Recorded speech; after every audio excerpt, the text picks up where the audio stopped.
Hello friends, welcome to the video lecture series on network and cyber security. We previously have discussed the concepts from IP security from module 3, wherein we considered introduction to the IP security. We considered the concepts in terms of the modes of operations and different kinds of benefits and applications of using the IP security services. So in IP, and we also discussed IP security policies, wherein we discussed the Security Association database, that is SAD, and we considered a security policy database. And previously, we have also discussed the concept from IP traffic processing in terms of outbound packets as well as the inbound packets. In this video, we'll consider the next important concept from IP security, that is encapsulating the security payload, in short referred as ESP. Myself, Abhilash KJ, Assistant Professor, Department of Electronics and Communication Engineering, will guide you guys through the session. So in this video, we'll consider the background of ESP, that is encapsulating security payload. Then we'll consider the overview of ESP, and finally we'll end up the session with the concept of combining the security associations. So I have referred the concepts from Cryptography and Network Security Principles and Practice by William Stallings. So coming to the background of ESP, as we have previously quoted, ESP is used to provide the confidentiality, data origin authentication, and connectionless integrity and anti-replay services.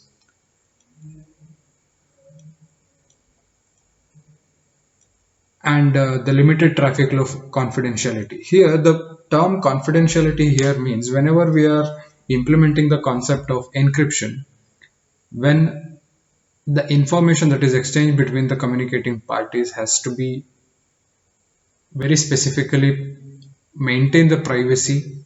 In that particular case, encryption is incorporated.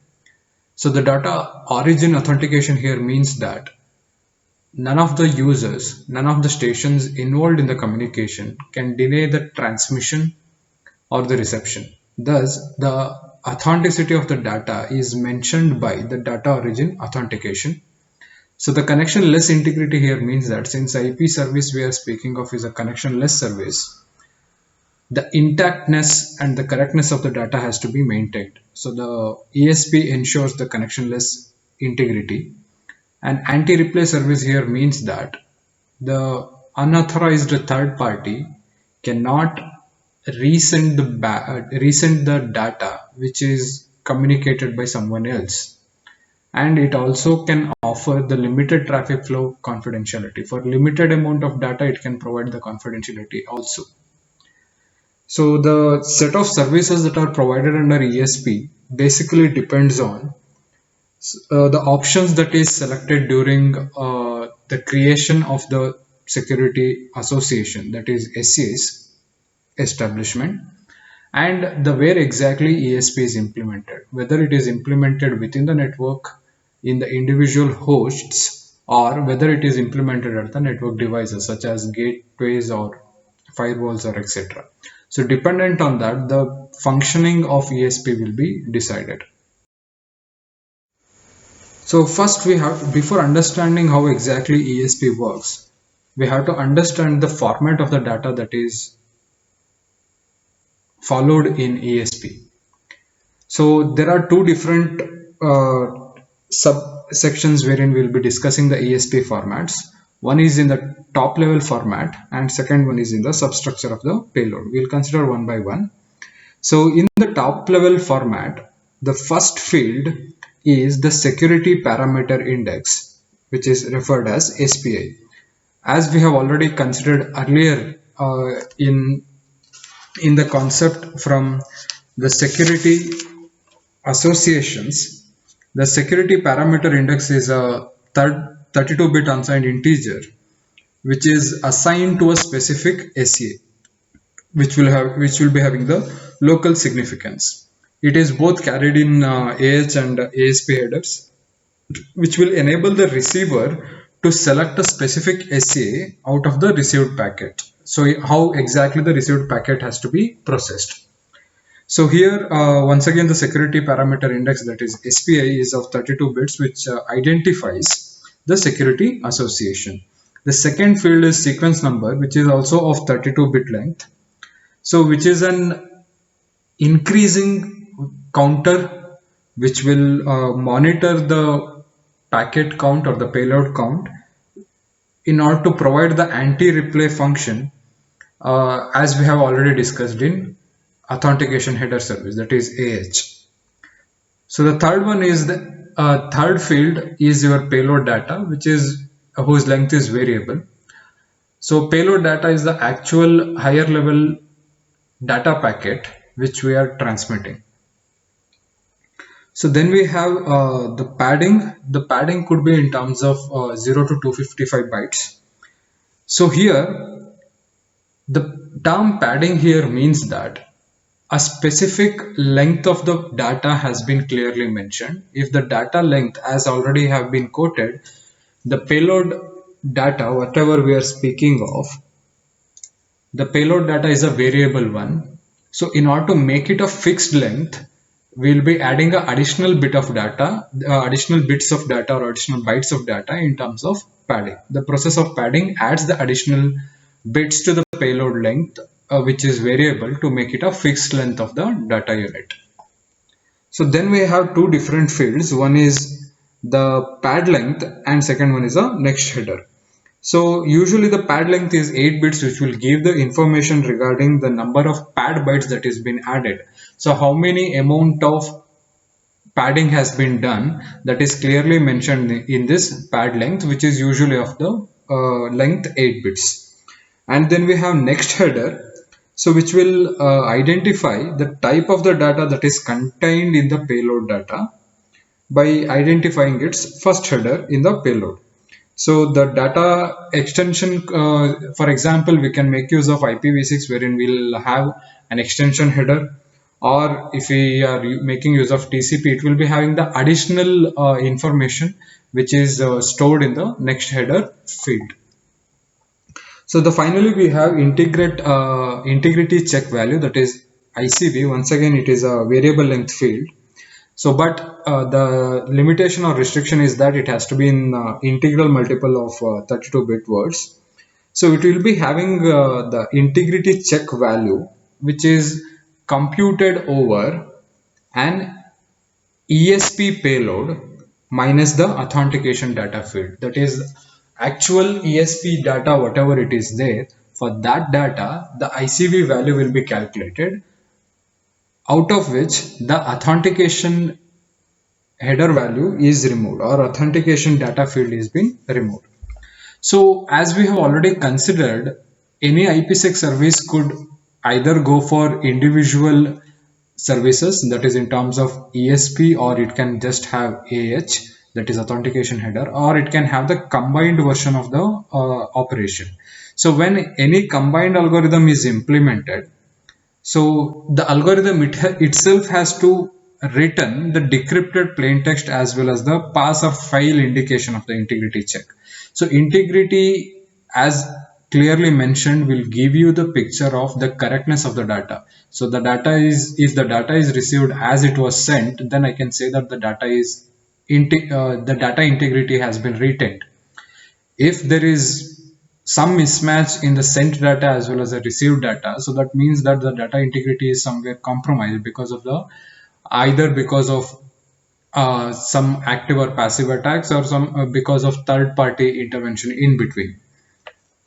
So major of the cases when combined algorithm is used, so ICV will be there in the last part of the ESP packet, that is end part of the ESP packet.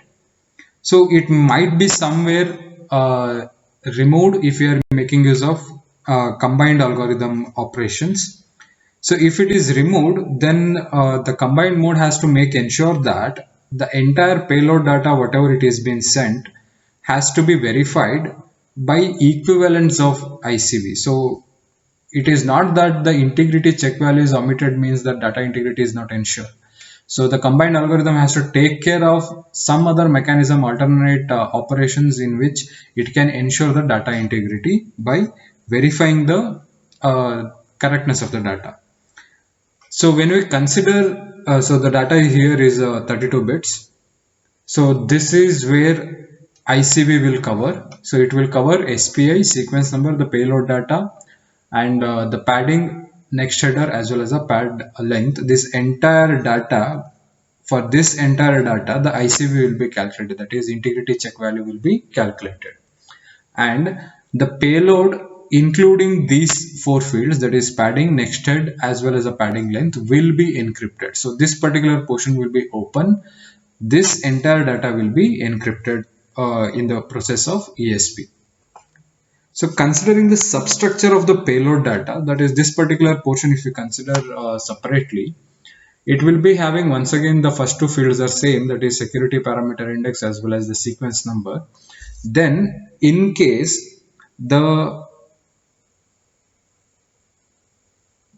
encryption whichever we are making use of requires some initialization vectors, that is in terms of nonces, or sometimes we call it as IVs, which is optional. Once again, depends on the type of the encryption algorithm we are making use of. It has to be present at the start after the sequence field. Then we have the rest of the payload data. So then we have TFC padding here. The TFC term means that if the tunnel mode is used, in that particular case, the IPsec implementation has to add the traffic flow confidentiality after the payload data. So then the rest of the fields are similar to whatever we have considered in the case of ESP packet. So this particular structure is utilized when we are making use of the tunnel mode as well as some optional information that is required in terms of initialization vectors or IVs. So once again, this entire data starting from SPI until the next header or the pad length will be covered under ICV. For this entire data, the ICV will be calculated and this particular portion will be encrypted starting from the payload until the pad length. This particular data will be encrypted. So coming to the next part of this, wherein we'll be considering the encryption as well as the authentication algorithm. So here the ESP is used to encrypt the payload data, the padding, pad length, as well as the next header fields, as I have clearly mentioned in the frame format earlier. So here, if the algorithm requires the synchronization, cryptographic synchronization, then that particular data has to be explicitly carried at the beginning of the payload data. That means I clearly mentioned. So in the case of ESP substructure of the payload data, so we included a field called as initialization value. So that is cryptographic specific function which is used for the synchronization part. So in that particular case, if the encryption has to be performed for that, then it has to be explicitly carried at the beginning of the payload. So it cannot be the part of the payload there because encryption is done only for the payload data. As I have clearly mentioned, an optional ICV field could be present only if the integrity service is selected, that is data integrity is required by making use of a separate integrity algorithm, or when we are making use of the combined mode algorithm itself which uses the ICV value. So here the ICV is computed after the encryption is performed. So once the encryption is performed for that particular data, I'll be calculating the integrity check value. So this somewhere facilitates the reducing impact on the DOS attacks. So DOS here means the denial of service attacks. So since ICV is not protected by encryption, somewhere the integrity algorithm has to be implemented. So to compute ICV at both the sender part as well as the receiver part, I cannot have the independent ICV algorithms. So here the padding field whichever we have spoke of, it serves a different purpose. So the first purpose is that if the encryption algorithm requires the plain text to be in terms of the multiple of some particular number of bytes, that is, uh, encryption algorithm is 8 bits, or it can take the data in terms of 8 bytes. If the if the payload we are receiving is less than 8 bytes, then the additional bytes has to be added so that the encryption could be performed correctly. So many of the encryption algorithm has fixed length inputs. In that particular case, the padding field is used to add that particular extra bits in order to expand the plain text, which consists of the payload data, padding, pad length, as well as the next header fields for the required length. The second case is that it is the ESP format requires that the pad length as well as the next header fields are right aligned with 32-bit word within the 32-bit word. So that means uh, the cipher text whichever we are speaking of after encryption, whatever we are getting is multiple of 32 bits. So thus the padding field is used to ensure this particular alignment is correctly done, and the additional padding might be added in case the traffic flow confidentiality is required. So as I considered the substructure of the payload data in the last section, we have added another field which is called as TFC padding, which is traffic flow confidentiality padding, which is very optional field that could be added dependent on the whenever the requirement comes as per the algorithm needs. So coming to the anti-replay service here, as one of the ESP services that stated that it provides an anti-replay service in terms of the partial sequence integrity. So the replay attack is a situation wherein the attacker obtains a copy of the authenticated information or the packet, and he transmits it to the intended destination. So in between the communication between the legitimate users, a third person who is not legitimate enough to receive the data obtains a copy of that particular authenticated packet, and he then forwards the data to the actual destination. So the receipt of the duplicate or the authenticated IP packets here may disrupt the network operation in some way, may have some other undesired consequences. So how exactly it is been implemented? For example, if user A is sending some data to user B, so in between some third party or unauthorized user, which I call it as C if I take the name, then C receives the authenticated packet and he forwards the actual packet to the B. And after some duration of time, he resends that particular packet again to the B. So every time when B is receiving the same packet, it has to perform all the operations that is required for it to do. For example, if the encryption algorithm is implemented, it has to perform the decryption for every packet it will receive. If the authentication is implemented, then every time it has to calculate the subsequent the MAC value or the hash value to check the correctness of the data. So if ICV is implemented, integrity check value is implemented, every time it has to recalculate the value and compare, give the result in terms of pass or fail. So somewhere this will burden the receiver in undesired way. So in order to avoid this particular drawback, ESP, that is encapsulating security payload, comes with a concept of sequence number field. So here the sequence number is a concept which is an counter value which is incremented upon every individual packet that is being sent. So basically when a security association is implemented, so the sender will initiate the sequence number value to 0. And each time the sender is sending a packet using that particular security association or under that particular security association, the sender will make sure that he'll increment the counter every time. And that particular incremented sequence number is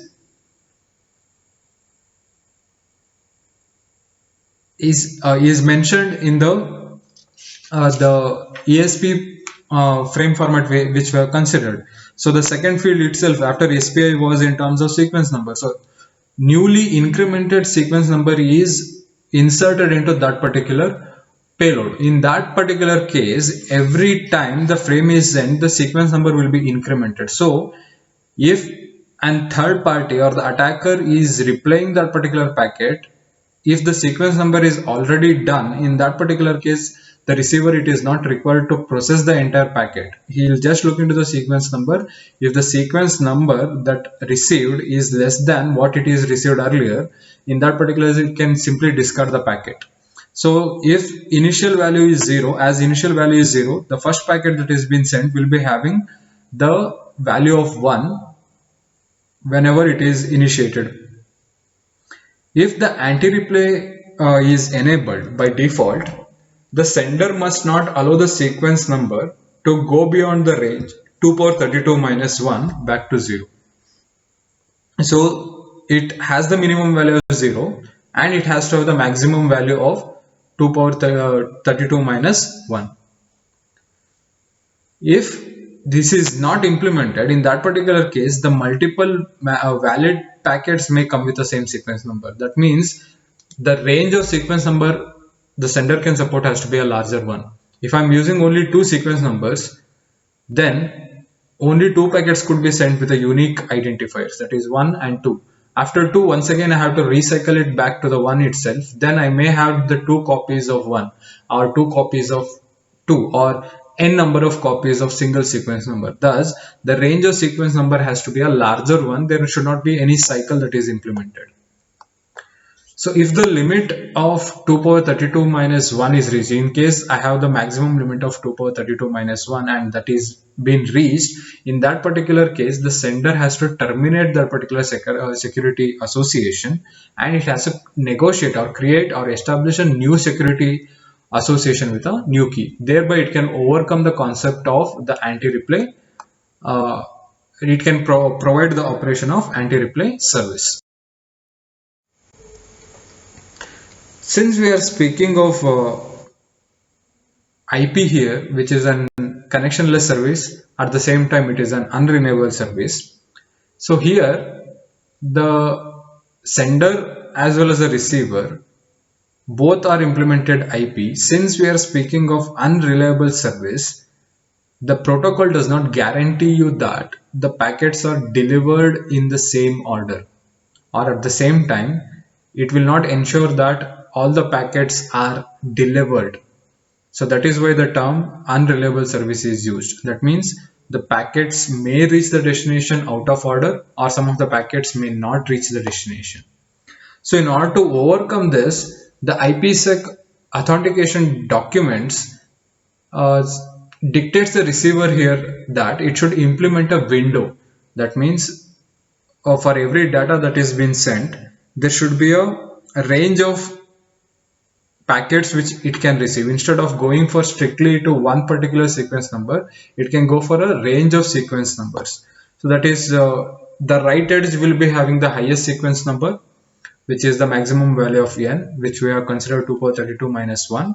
So in that range itself, I can prepare a window. So that window will be, one end will be having the minimum value and the right end will be having the maximum value. The maximum value is nothing but the window size itself, n. So if the packet of any packet that has been received with a sequence number that comes in the range of n minus w plus 1, where w is nothing but the window size, usually the default value is 64, to n, that will be correctly received. If the value is between the sequence number values within the window, then it is correctly received. That is, it is properly authenticated, and that particular window will be marked. Let us consider the same example here. So this is the particular frame that has been sent, the sequence of the packets that has been sent. Then I have other end. So this is continuous operation that we are speaking of. This particular highlighted area indicates the window size. So the right side is having the maximum value, which is nothing but the n. So this is the fixed window size, which is w. So here we have taken the default value of 64. So the point at which the window is starting, prior to that, the frame or the packet will be having a sequence number of n minus 1. So after that particular frame will be the maximum value of n plus 1. So that is why if the packet is lying within this, that is n minus 1 plus 1, that is starting from this particular packet until this particular packet is a legitimate range of sequence number that's are allowed. If I'm getting any sequence number within this particular window, I can correctly receive that particular packet, and it is not that the packet is resulted because of a replay attack. If if I receive a packet with a valid sequence number within this particular window, that is considered as a valid packet. If the packet that is received is a copy of the packet that we have already received, in that particular case it is the valid packet is not yet received. In that particular case, the white portions here indicates that these are the pending packets that are yet to be received. So coming to, we have already spoke of the transport as well as the tunnel modes earlier. So the basic difference between the transport mode and the tunnel mode is that in transport mode, the operation is done only for the IP payload, that is the data I have received from the network layer. Whatever the data is there from the transport layer, only for specific portion of the that particular portion of the data payload that I have received, for that particular payload the operation will be done, whether it is AH, ESP or ESP with authentication is done. In that particular case, only the IP payload is processed. When it comes to tunnel mode, the entire IP packet is processed, or encryption is done, or any operation that is been done for entire operation, entire packet that it is received. So coming to specifically how does the transport mode as well as the tunnel mode is implemented in ESP. So first we'll consider the transport level security. So I have a user who is connected to an internal network, and using that internal network he has to connect to some other guy who is there in the external network, that is the person who is outside the network. In that particular case, the connection has to be between, the communication has to takes place between two different networks, that is from the internal network to the external network. So if the transport mode is implemented, this entire TCP connection, whatever it is there, that is the segments I'm receiving from the TCP service will be encrypted in this particular case. That means the entire TCP connection is encrypted when it comes to the transport level security.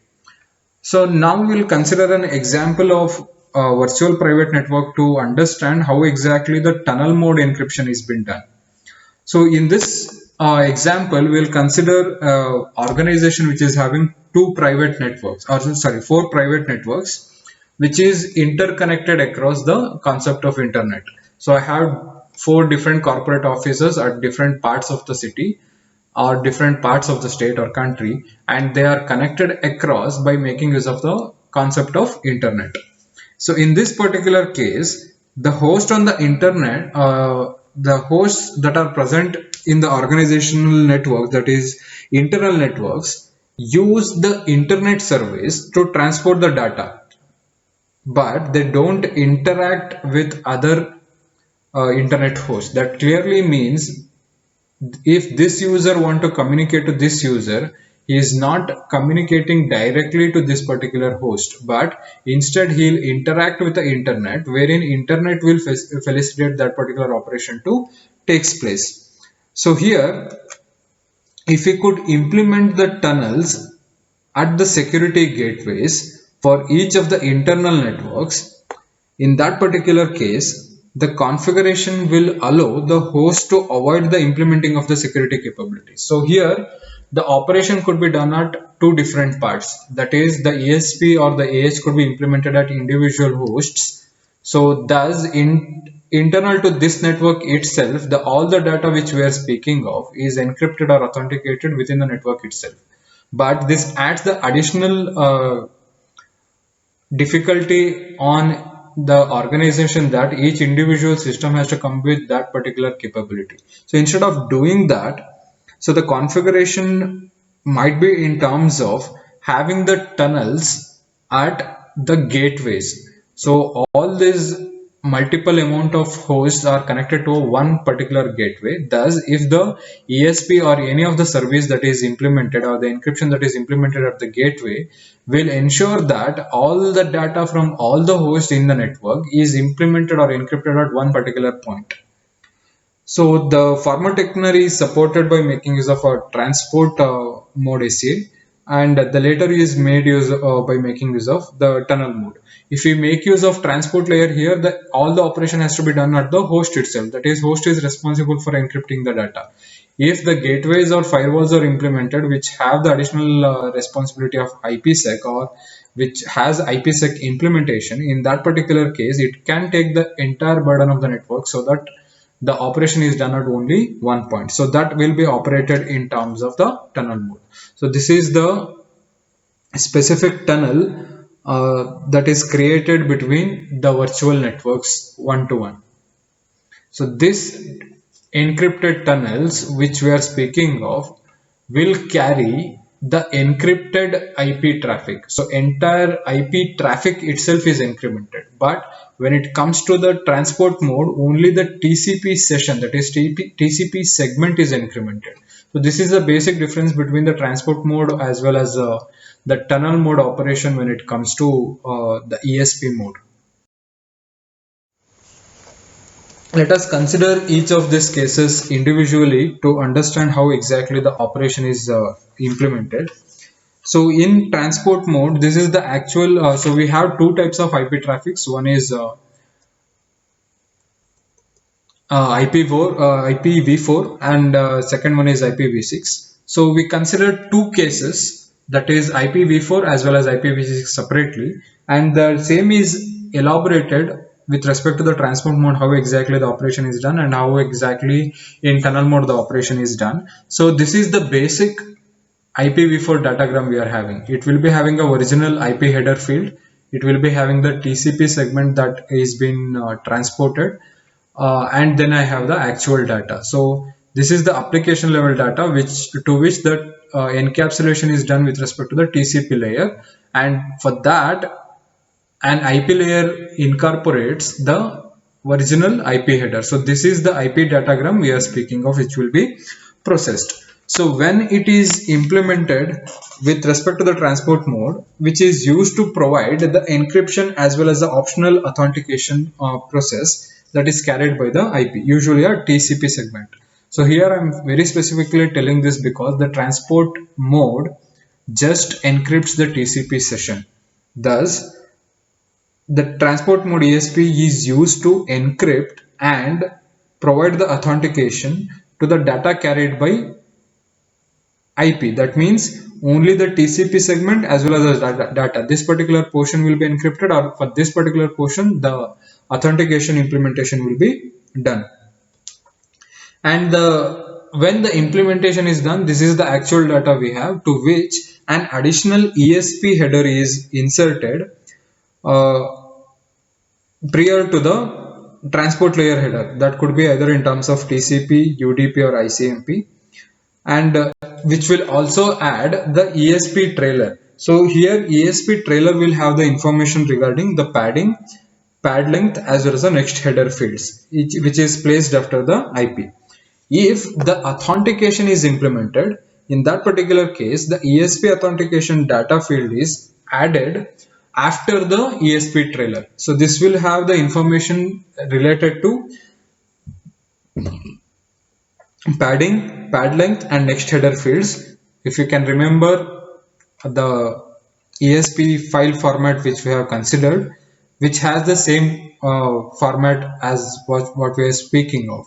So that was represented in vertical format. Now we are speaking of horizontal format. So I have data. After the data, the padding was there, pad length was there, and next header fields were there. If the authentication is implemented, the ICV value was added. So ESP authentication here is nothing but integrity check value.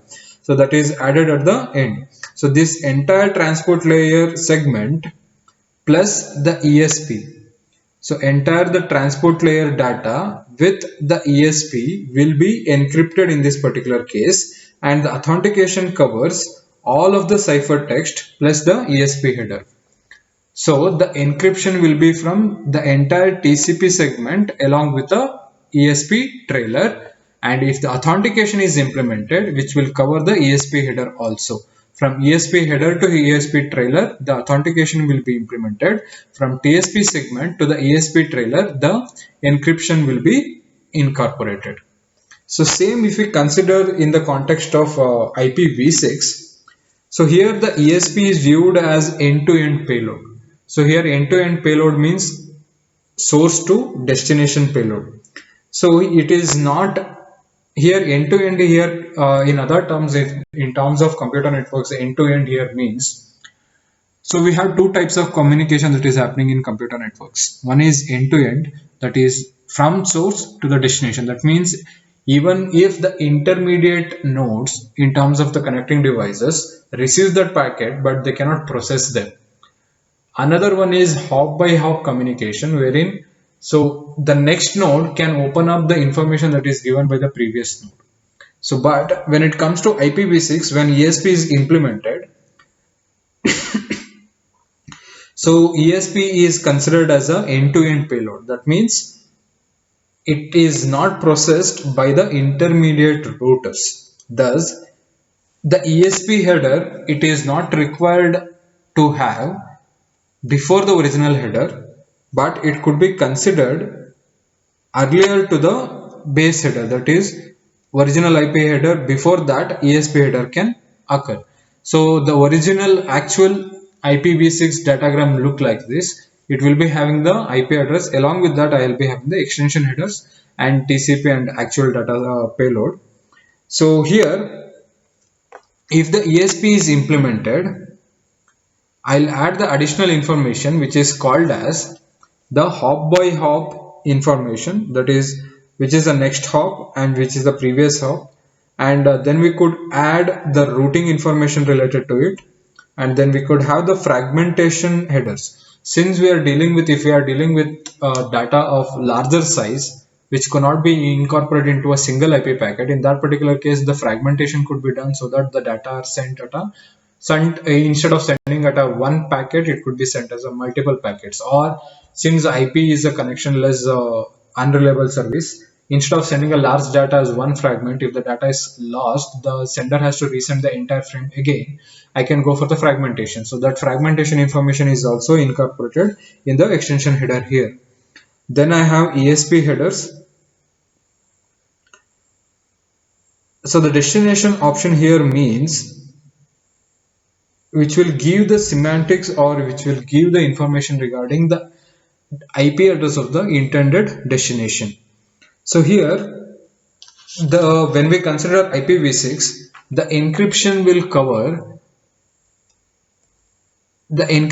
cover the only the information starting from destination until the ESP trailer.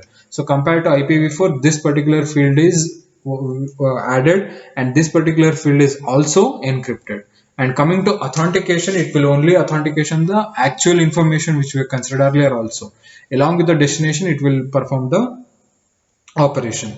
So thus we can say that the transport mode operation could be summarized as, at the source, the block of data which consisting of the ESP trailer plus the entire transport layer segment. So at the sender part, the actual data which will consist of the ESP trailer along with the TCP segment is encrypted, and the plain text of this particular block is replaced with a ciphertext in the form of the IP packet for transmission, and optional authentication is added if it is required. Then this entire packet is routed across the network to the particular destination. Here each individual destination will examine and process the packet, but since this particular portion is encrypted, it cannot decrypt this information since it is an end-to-end service. but they process the IP header plus the plain text extension headers, which will not affect the ciphertext. So it will only process this particular field as well as the additional extension headers. So it will not touch the encrypted portion of the information. So the at the destination part, it examines and processes the IP packet along with the plain text as well as the IP extension header. Then, dependent on the SPI that is present in the ESP header, as we have already considered, which will be having the ESP header will have two information. One is the SPI information, and the second one is the sequence number, where SPI is nothing but the security parameter index. So that will be verified. If the information is matching, then the destination node will decrypt the information to recover the plain text of the transport layer segment. So thus the transport mode provides the confidentiality for the application whichever it is using. So only for a specific application, here it is TCP. For this particular TCP, for one particular data which is using the TCP, it is providing the application. So in that note, we can say that the transport mode is giving the implementation of the confidentiality only for a specific application that is using it. Thus, it avoids the need for the implementation of confidentiality for every application.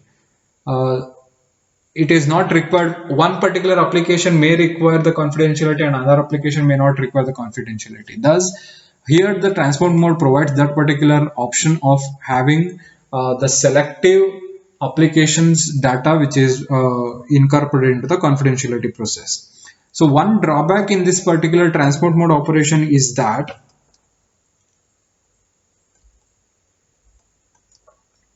one drawback in the case of ESP is that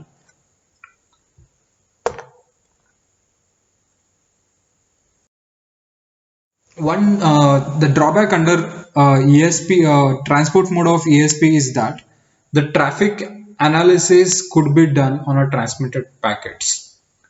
Since we are speaking of the confidentiality that is provided only to the one specific application type, it becomes easier for an outside attacker to analyze the one particular set of information in terms of how exactly the encryption is done or the confidentiality is provided. Thus, it is possible, or it is at one part it may provide a freedom for an attacker to analyze the traffic that is exchanged between a particular communicating parties. So coming to tunnel mode operation, as we have clearly briefed it out, the basic difference between tunnel and transport mode is in terms of the amount of data that is encrypted. So in transport mode, only the TCP segment data or the upper layer data, transport layer data segment, whatever it is there, it is encrypted. But the tunnel mode encrypts the entire IP packet. So in this node, in this particular case, the ESP header is prefixed to that packet. Then the packet plus ESP trailer is encrypted. So if you can remember this, earlier only the data and the TCP information was encrypted earlier, but in this particular case the original IP header, TCP and data along with the trailer will be encrypted in this particular case. So this is used to counter the traffic analysis problem or drawback we had in the transport mode. Since the IP header have the information regarding the destination address, so source routing directives as well as the hop by hop information, it is not possible to transmit the encrypted packet as per the information that is present in the ESP header. For that node, the intermediate nodes or the intermediate routers cannot process that particular data. So to ensure that the actual information is intactly communicated and this entire data, that is encrypted data which comprises of headers, original IP header, ESP header and TCP data, entire information is encapsulated into a new block that comprises of ESP header, ciphertext plus authentication data that is encapsulated with a new IP header, which will have the sufficient information from the previous original header we had. But at the same time, the traffic mode is suitable for protecting the connection between hosts, which will support the ESP features. So the transport mode was very specific to application, but the tunnel mode is used very useful in the configurations wherein the communication has to happen across firewall, or it has to happen across a security gateway. In that particular case, the entire network will act as a trusted network, and it is protected from the external networks. So let us consider how exactly the ESP encryption and authentication is implemented. So this is the typical IPv4 data we are speaking of. So for this data, an ESP header is added and ESP trailer is added. And in case the user is opting for authentication, the ESP authentication is added here. So as I have clearly mentioned, in this particular case, earlier the ESP header was added after the original IP header, and which was encrypted from the TCP data till the ESP trailer. But now in this particular case, the original header along with the TCP data as well as the ESP trailer is encrypted in this case, and the authentication is same as what we have considered earlier. So here only the major difference is with respect to the position of the ESP header. So since the original IP header is encrypted, the intermediate nodes, it becomes difficult for them to identify how exactly to route the packet. So in that particular node, a new field that is added, which is called as new IP header, which will have the sufficient information regarding the forwarding or the routing of the information. Similarly, with respect to IPv6, the ESP header is added after original IP header, and same way the encryption and authentication is done, and we'll have new IP header as well as the new extension headers. So this particular operation will happen whenever we are transporting, or whenever we are transferring the transport layer segment from external host to the internal host on that particular node. So the source node will prepare an inner IP packet with a destination address of the target device to which the data is being communicated. So here it will be the entire data along with the original IP will be having an ESP header. Then that particular packet along with this particular data is from the transport layer to which ESP header is added, to which the ESP authentication function is added. So ESP trailer along with this particular information is encrypted and authentication data is added. This entire encrypted and authenticated information is now encapsulated inside a new IP with our header values, which is base header plus the optional extensions dependent on the routing and hop by hop operations, whose destination address here is a firewall. We are speaking of firewall to firewall communication in this particular case. So thus the output packet is routed from the destination firewall. Each intermediate router will examine this particular frame or the packet and process the outer IP header plus any outer extension header. Thus, since this particular portion is encrypted, the router can only see these two information. It can only see the new IP header, which is the IP header of the destination firewall. It can only analyze or process this particular two informations. It cannot examine the ciphertext, that is encrypted portion. So at the destination firewall, it examines and processes the actual outer header plus any extension header is there. So it will just look into these two, and it will check whether it is destined for this particular node or not. Then dependent on the SPI that is present in the ESP header, so it decrypts the entire data to recover the plain text as well as the inner IP address, and this inner IP address is used by the firewall to correctly send it to the destination. So the inner packet is routed through 0 or more routers in the internal network to the destination host. So the communication here is happening from the external host to the internal host. So the external host will send the information to the firewall, wherein it will add the new address of the IP address of the destination firewall, and the destination firewall will receive this. It will remove this particular portion and decrypt this information, and now since the data is decrypted here, it can look into the actual IP address to which the data has been sent, and that particular data is sent dependent on the 0 or more routers inside the internal networks again to the individual the specific destination. So the protocol operation is pretty much simply explained in this particular flow diagram. So in the transport mode, the application layer data is encapsulated inside the TCP header and it is sent to the IP layer. So in the IP layer, the segment from the transport layer, which comprises of TCP header and the data, to which an IP header is added. So this IP header, when it is IPsec implementation is done, in between the original IP header and TCP header, an ESP payload header is added and ESP trailer is added. If the authentication function is used, that will be added at the end. And this entire data from TCP header until the ESP trailer will be encrypted.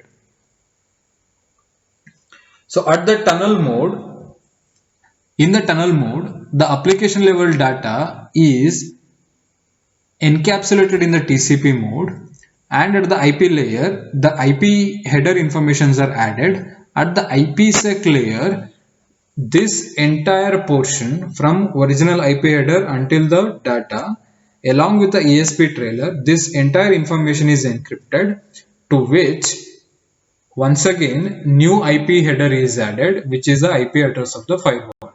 So this entire data now is communicated in the case of tunnel mode.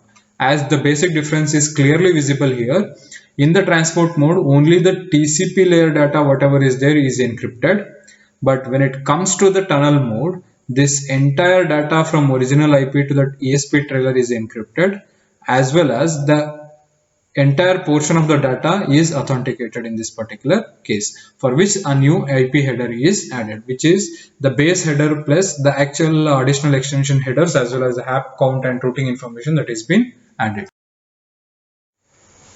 So as we have clearly mentioned and discussed earlier, having a security association will not ensure all the services are provided for intended application or intended host. And that means one individual security association cannot implement either AH, that is authentication header, or it could implement ESP, but they cannot implement both in a single SE. So there are certain traffics or certain applications in which requires a separate requires services from both AH as well as ESP, or sometimes it may require an IPsec service between the host, or for the same flow separate services between the security gateways required. For example, I have two different networks, internal and external network. A is in one network and B is in one network. From A to the firewall, the communication service security service requirement is different. From gateway to gateway, the security constraints are different. From gateway to once again to an end system, the requirements are different. So one security association cannot ensure all the services tick marked. So in that particular case, it is required to go for the combination of the security associations. So the term security association bundle is used on that note, which is nothing but it is a sequence of security associations over which the traffic has to be processed so that it will provide the desired set of the IPsec services. For example, from host to the gateway, only the encryption is required. From gateway to gateway, authentication is required.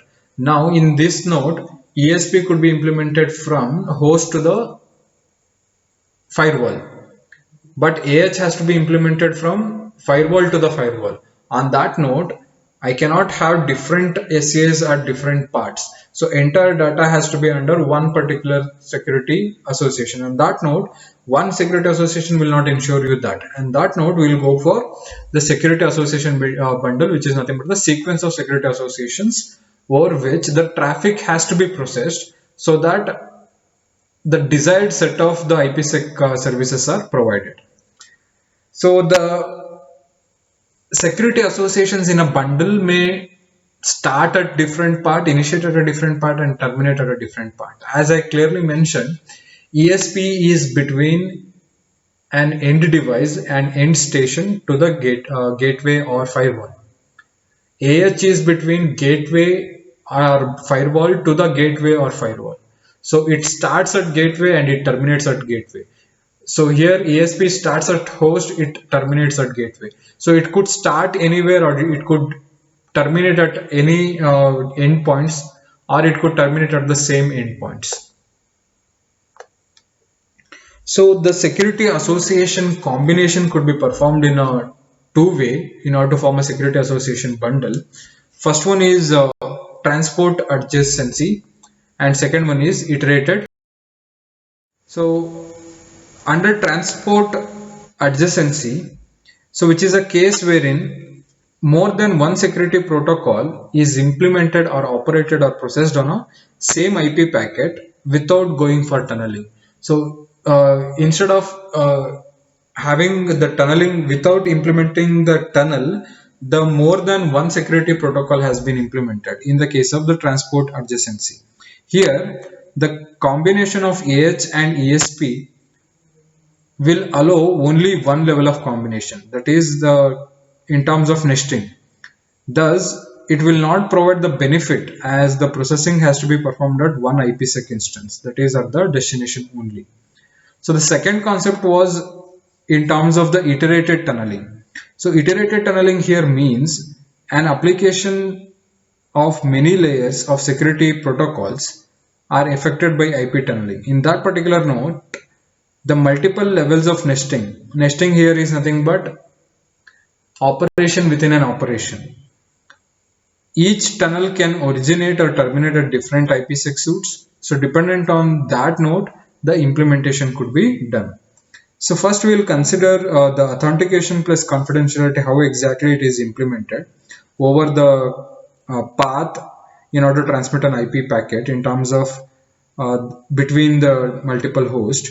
The first case comes when the ESP is implemented with authentication option. So it is there are two subcases which we will consider. One is the transport mode ESP and second one is tunnel mode ESP. In transport mode ESP, the authentication and encryption will apply to the IP payload that is delivered to the host, but the IP header is not implemented. This is what we considered earlier. In the transport mode ESP, only the transport layer segment data was, or the IP payload is authenticated as well as encrypted, but IP header was not protected. So when we consider tunnel mode ESP, in that node, authentication will apply to the entire IP packet along with the IP headers,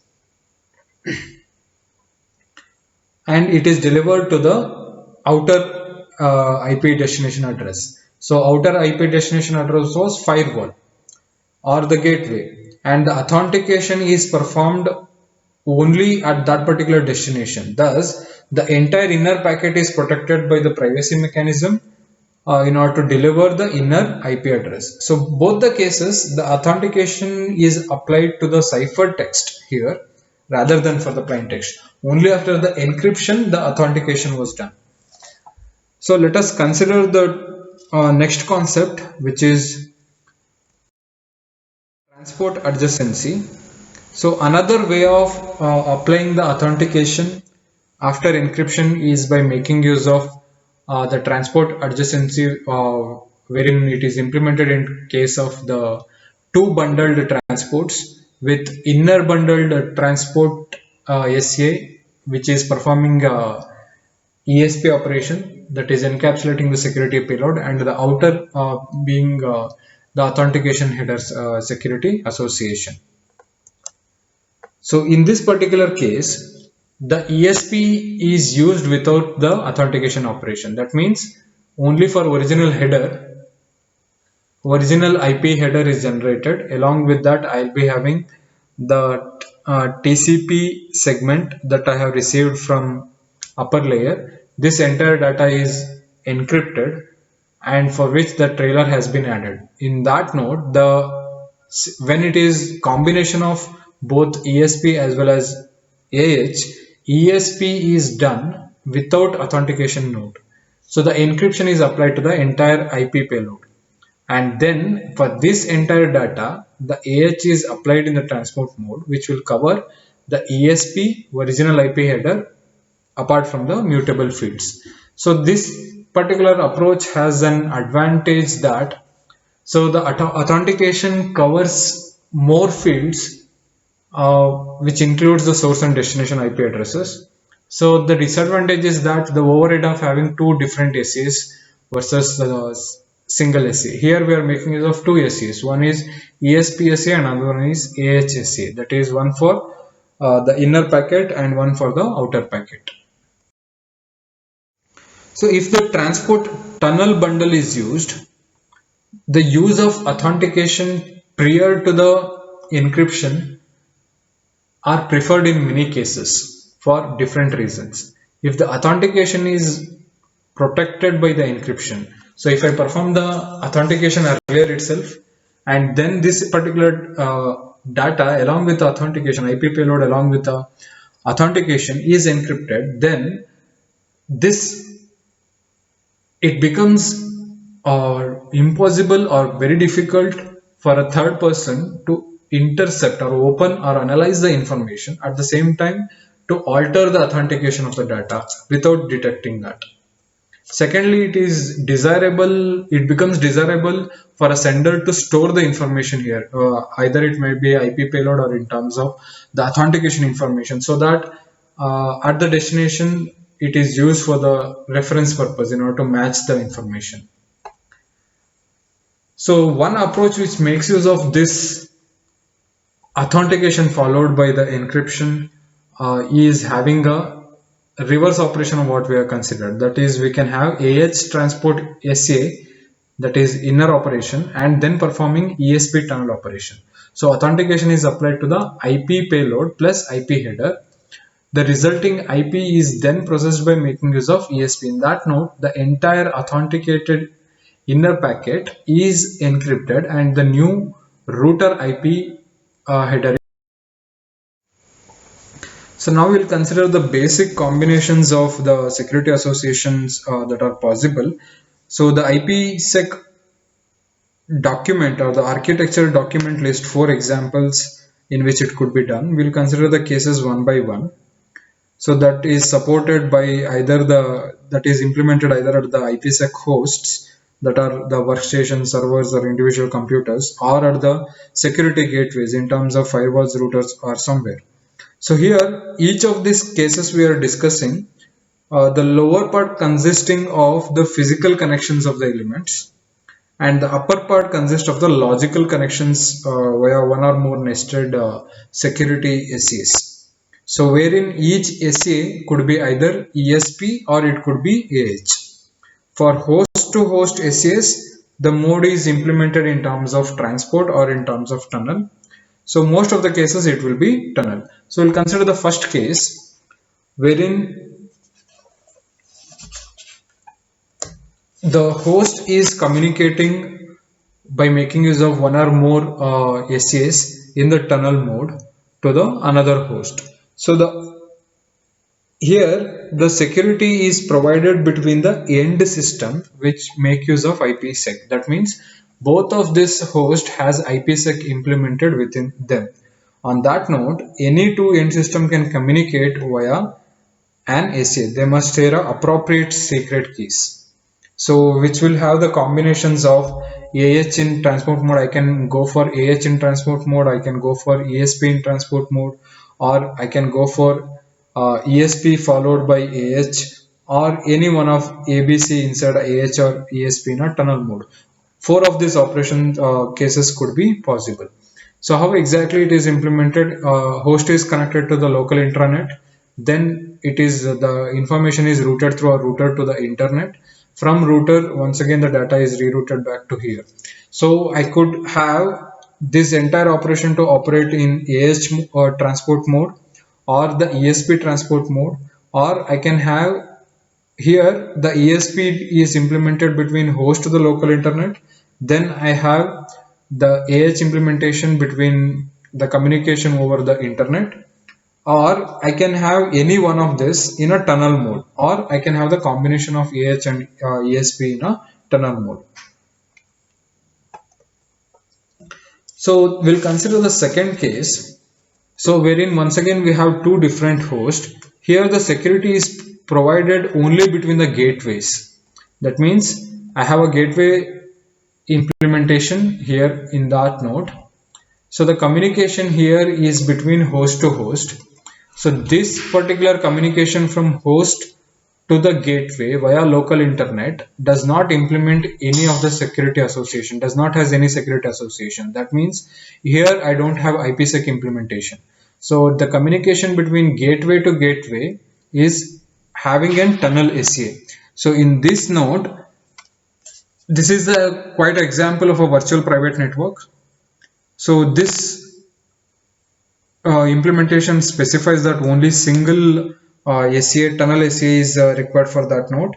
So the tunnel could either implement this tunnel SCA could be either AH or ESP, or ESP with authentication could be implemented. So here the nesting of the tunnel SCA is not required. Here we consider two tunnels wherein the different combinations are possible. I can go for the ESP followed by AH, or I can go for ESP followed by authentication, and different techniques could be implemented. But in the second case, when it is a tunnel created between the two gateways, it is just required to have single SCA implementation.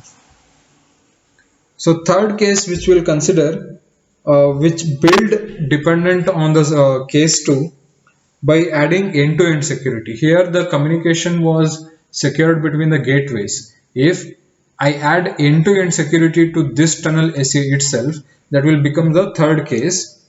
So the same combinations which we have considered in first case and second case are possible here. That is, either I can go for AH in transport mode, ESP in transport mode, or ESP followed by AH in the transport mode, or the same AH ESP in tunnel mode, or AH or ESP combinations in the tunnel mode. So the communication is between the gateways here. So the communication here, this particular communication has one SCA, and this communication has different SCA, and then I have one more SCA in between. So I have the nesting of the security associations in between. So here the gateway to gateway tunnel provides the authentication. That is, gateway to gateway provides authentication, confidentiality, or both of that for all the traffic that is being communicated here. So if the gateway to gateway tunnel is making use of ESP, it also provides the limited traffic flow confidentiality. Here, since the tunnel is extended until the host for end-to-end operation, they can also implement the additional IPsec services for a given applications dependent on by means of the end-to-end security associations. And the last case which we'll be considering, wherein provides the support for the remote host which uses the internet to reach the organization's firewall. So this is the example wherein this is very famous situation as of now. Because of unavoidable circumstances, the employees has to access their system which is present somewhere else. So I am at place A and my system is at place B in the organization. If I want to have an access to that particular system, I cannot directly establish the connection via internet. So I have to enter into the company's firewall before establishing the connection. So that operation is implemented here. So the host gets connected to the internet. From internet he gain access to the firewall of the office, which is security gateway. From there he gains access to the host. So here only the tunnel mode is required between the remote host and the firewall. So the tunnel is required between the host and the firewall. So as of the case one or more SAs could be used between gateway to the local host, or the remote host to the local host in between. So these are the four combinations of security associations that are possible. So coming to the summary of what we have discussed till now. So we have discussed the operational principle of encapsulating the security payload, wherein we considered the ESP formats. So we considered the top payload, how exactly the payload format is shown, and then we considered the substructure of the payload data.